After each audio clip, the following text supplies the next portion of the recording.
Kagigising lang ng ate nyo, kaya magbi-breakfast na ako guys for today's video. Ang aking pagkain ay kanin, okra, talbos ng kamuti, kamatis, at saka kimchi tuyo. Yes guys, mga favorito ko talaga itong tuyo, pero wag masyado, wag araw-arawin itong tuyo dahil hindi rin ito healthy sa atin dahil maalat. Kaya pwede tayong ako kumain ito ng once a week lang. Today is Monday, kaya ito ang ulam ko. Sunod, first and last this week. Sunod na naman ako kakain.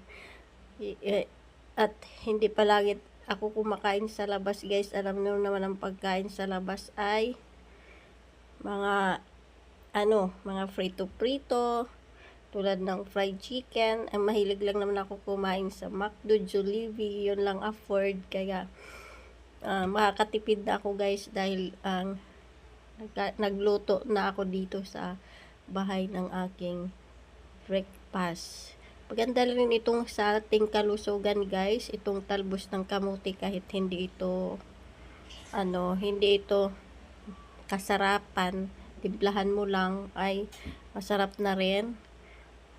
Sabayan mo lang ng tuyo, pero wag palagi. Masarap na ito guys, kaya makakatipid ka pa, magiging healthy ka pa. Kaya yan lang guys, ang sarap ng kain ko dito.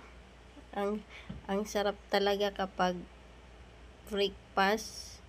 Ngayon lang ako nagising, kaya alas 9 na ako breakfast. Hindi ako masyadong nakatulog kagabi dahil nga ganoon talaga pag nagkakaedad na tayo, kaya kailangan natin ang mga gulay na mga ganito.